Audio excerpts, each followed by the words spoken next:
It's not your building. It's not yours. Hello, good morning. Canadian, living in the United States. One of the little missions that I've been on since I moved here is trying to understand the people that absolutely despise your current administration, and their reaction to the events at the White House Correspondents' Dinner is repulsive, to say the least. So naturally, I have a couple things to say, and I made some notes. I'm scrolling through the comments on the videos of this event, and I'm seeing things like, do you think he'll understand that we don't like him? Or, I don't see Melania. I bet she planned the whole thing. Or, you'll get him next time. Or, I hate when my dreams don't come true. I'm sorry. What are you doing? What are you doing? Are you serious? This isn't even political disagreement anymore. This is people, you people, getting comfortable joking about violence. And that should freak everybody out. You can dislike the president. You can dislike his policies. You can protest, you can debate, you can vote. That is all part of a functioning democracy. I thought you wanted a functioning democracy.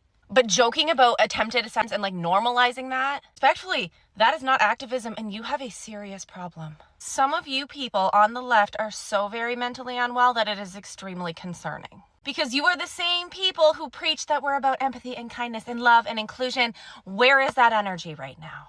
Because these comments that I'm seeing, the reactions, this isn't it. Respectfully, I think some of you people have become dangerous, okay? You have lost your humility, and you actually think that people deserve this. You cheer for it, and you pray for it. The media has you so brainwashed that you don't even care, and I'm not even sure that you're aware of what you're doing. At some point, there has to be a line drawn, and we have to say that this behavior from you people is completely unacceptable. Not because of who the president is, but because of what we will tolerate as a society. And this kind of dangerous rhetoric ain't it. I'm sorry, but it's not. Anyway, that's all I got for this. It is very impressive to see people all around the world calling out these. At some point, you might be thinking you are the only person saying this. This is someone that is actually noticing everything. Something happened recently. The View host rag when Alina Habba says the Jimmy indictment was justified. He is a former FBI director. He knows what 864 mean. There is no question about it. After James Comey a gentleman posted that about me. He posted on Twitter 86 Habba, and he was also charged. You cannot do it. These are people that call for all what is happening. We have seen what happened to the president almost 3 to 4 times now. This person was recently charged, and Democrats are freaking out about it. I don't get it. But Greg, back when years ago, there were people who were pro-abortion, people who were for abortion who were being attacked. You had abortion clinics being blown. My only point is, I'm not denying that the violence is probably worse on one side today than it was before. But we can't ignore the fact that violence has been a part because rhetoric has led them to it.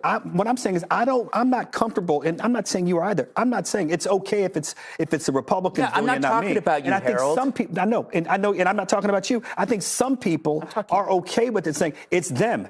When I'm telling you, it's going to come for all of us if we don't find ways to deal with the rocks. But if it does come for all of us, it's not going to come from us. Yeah, I disagree, because it has come from a side. You can give me, well, we've done this before. Abortion activists, abortion clinics being blown up. Charleston, the guy going into a prayer because you're black. Tree. You want me to go through the 500 examples? No, but Greg, I think it goes to his word. You don't like the words. It's both sides. And to me, what both sides means is America. We've got to solve this for America. I think we're talking past each other. No, I think we're talking to each other. I'm going to talk to you. You know what? I'm going to talk behind your back. I'm going to talk about you.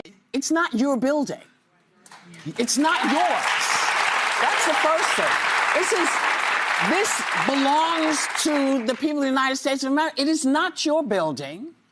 So building this ballroom basically means you're never leaving. Exactly. That's my question. Is he planning to live there? Well, during Hot Topics earlier today, we discussed the most recent federal indictment. An Instagram post that he deleted the very next day and apologized for. Do you think Comey's post rises to the level of a criminal threat against the life of the president and supports an indictment? I do. I'll explain why. After Comey's post, and this is where I go back to Saturday's events, the responsibility of certain individuals like us. We all have a very big voice. He is a former F director. He knows what 8647 meant. There's no question about it. He actually went on TV What later. do you think 86 means? To kill the president, to get rid of the president. That's what it means. By the way, his words, not mine. If you look at his late night show. But the dictionary disagrees with you. Alito argued that the vast social change has occurred throughout the country, and particularly in the South, indicating that racism no longer exists in this country. I can tell you, as a black woman, that my father was born in 1949. He remembers segregated schools. He remembers segregated water fountains. He remembers that he did not have full civil rights. James was charged, which is something that everyone will see like other people need to learn. We need to do this so people can stop, all these amplifications of a vow, things like that. I have seen Democrats coming out to say, oh, this is not right, this is not right. But at some point, then they claim like, oh, we don't stand for this, we don't stand for this. But at the same time, when somebody put out a tweet like this, then is being held accountable, they will stand against you. It gets crazy every single time when things like this are happening. This is something that people will say, no, it is true. But according to them, this man has been an enemy. I'm going on calculating the view. What Haba is saying here is nothing but the truth. But these people will never accept because they have always been to defend this guy. Sonny Austin knows the truth, but Sonny Austin will tell you what the dictionary is saying. It gets crazy. This is a director, and I'm actually impressed that the Sonny Austin is talking with a lawyer. She's a lawyer. At some point, you can see the thing differently. Now going back into what Whoopi Goldberg said about the ballroom, they say the president doesn't want to leave. These are still some of the things we're talking here. They instigate people to hate the president for reasons I don't understand. The president doesn't want to leave. He wants to stay. Why is he building the ballroom? He's using his own money. I don't know. This money Trump wants to build this ballroom is not coming from any person. I think these are just his personal money that he decided to do that they contributed. So saying he wants to use taxpayer money to build it, it's like Trump will go one day and carry the building and go away. This ballroom will always be for all the presidents and for their safety. I think this is exactly what Trump is talking about. I don't want to talk much. I think I'm going to end here. As of the short clips at the end, that is for a white algorithm. Please hit the video. Like this lady said, there is no justification for you to glorify when someone's life is being taken or threatened. This has been happening. If you go through the comment section, some of these videos, you can clearly see that these people have been instigated. Recently, this man was charged, which is something I see to be okay because he sent out a threatening message to the president. At some point, in fact, this is someone that has been on the top. People can see his tweet and they just copy and they start doing that. And we have been witnessing that. Now, this is just in relation to what we saw at the White House Correspondent Dinner. The instigation they put into people. That at the same time when it happened, they say it was staged, it was this, it was, Gerrymandering means by voting yes, you have a chance to do something important. President, who are joining together to end gerrymandering and ensure, yes, you can push back reasonable, transparent, We should get to the bottom of that. Believe that he targets journalists and believe that he is unable to laugh at him.